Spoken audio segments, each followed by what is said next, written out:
Hello, I'm Suni Williams. I'm up here on the International Space Station. So this is Node 2. This is a really cool module. Of course, most of these modules you'll see they have 4 sides and they're put together. That way we could sort of work on a flat plane, either a wall, a floor, another wall, or the ceiling. But you know, again, all you have to do is turn yourself and your reference changes. The reason I'm bringing that up is because this is where 4 out of 6 of us sleep. And so people always ask about sleeping in space. Do you lie down? Are you in a bed?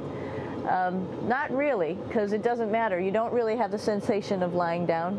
You just sit in your sleeping bag. So here's one sleep station right here. I'm going in right now. You can follow me if you want. So I'm inside. It's sort of like a little phone booth, but it's pretty comfy. I've got a sleeping bag right here that we sleep in, so we don't have sort of like a little bit of a cover. We don't fly all over the place. But you know, you can sleep in any orientation. I have it sleeping, feeling like I'm standing up right now, but like you saw, I'm on the floor. But it doesn't matter if I turn over and I sleep upside down. I can't have it, I don't have any sensation in my head that tells me that I'm upside down, so it really doesn't matter. The sleep station is also like a little office. We've got a computer in here. As you can see, we've got a couple little toys. I've got some books. I've got some clothes and other things that make it sort of like home. I'm coming out. And just for reference, that's one sleep station. This one's another. Right here. There's one on the ceiling, if you want to call it. Right here. And then there's a 4th on the other wall over here. So all of us sleep in a little bit of a circle. All right, come on back. There's more to show you.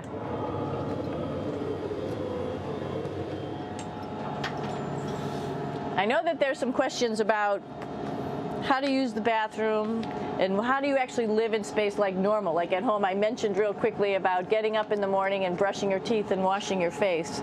Well, how do you do that? Well, here is the bathroom essentially. You get up in the morning and we have a little kit and it has all the essential things that you need, like your toothbrush and toothpaste and brush. See how much better the brush makes my hair look? I'm just joking. It still stands up straight. It doesn't matter where you are. It's always going to stand up straight while you're up in space. A lot of people ask about toothbrush and toothpaste.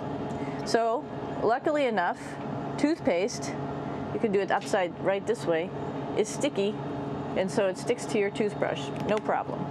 Another cool thing is that water sticks to your toothbrush too. If you can see it, I'll have some water come out. The water is pretty neat up in space. It'll stick to your toothbrush and it will make a big bubble. And that's just by surface tension. And then you can drink it. So a lot of people ask about what do you do with the toothpaste after you brush your teeth.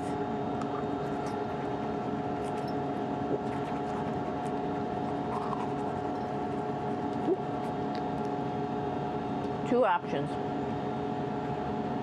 Swallow it, and it's sort of like mouthwash, but it tastes a little gross.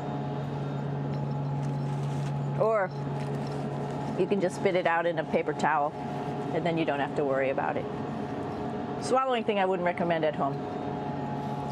I'm only up here for 4 months, so it's not that bad.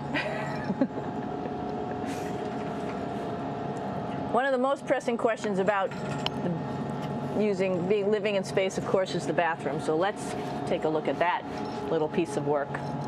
Come on in.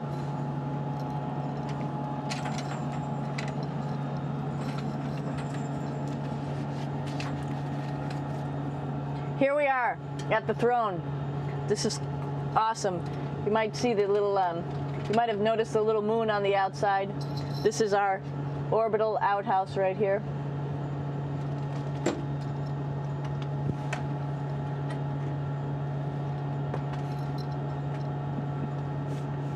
And of course, it serves for two functions. Number 2, right here. I'll show you. But you see it's pretty small, so you have to have pretty good aim, and you'll be ready to make sure things get let go the right direction. And it smells a little bit, so I'm closing it up. And that's of course for number 2.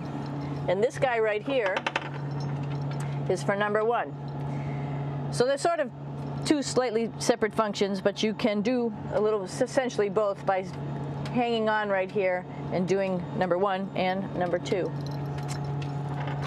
I might add it's color coded, so you really don't get it mixed up, which is nice. This is yellows for number 1. And also there's a selection of paper. People always ask about toilet paper. What do you do with toilet paper? What kind of toilet paper do you have? We have gloves, just because sometimes it does get messy. We have some Russian wipes, which are a little bit coarse if you like the coarse type of toilet paper. We have some nice tissues, which are nice and soft if you like soft toilet paper. We have Huggies, just for any cleanup. You know, we were all babies once, and this sort of helps. And then if things get really out of control, we have disinfectant wipes, just to make sure we clean up here. Because, you know, just like the water I showed you, the number 1 stuff can sort of go all over the place if you don't aim correctly. And did I mention both of these have a little bit of suction, so they should keep things going in the right direction. But like I said, sometimes things get a little out of control if you are out of control yourself flying around. So we have lots of protective stuff. And of course, you do have your privacy. There's a little door, so other people know that you're in there. Here's a pretty cool place. This is sort of like in your house where everybody meets in the morning. After you wash your face, brush your teeth, you want to find something for breakfast. And this is our kitchen. You might notice there's all sorts of foods here. It's like opening the refrigerator. You got all your different stuff that you want to have: drinks, meats, eggs, vegetables, cereals, bread, snacks. And that's a good place. That's where you find all the candy. Side dishes, and then some little power bars just in case.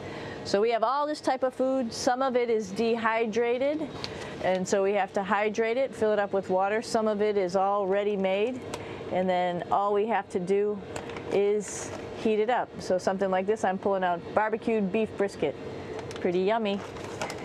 Not only is this food made in the US, but we also have food here from Japan.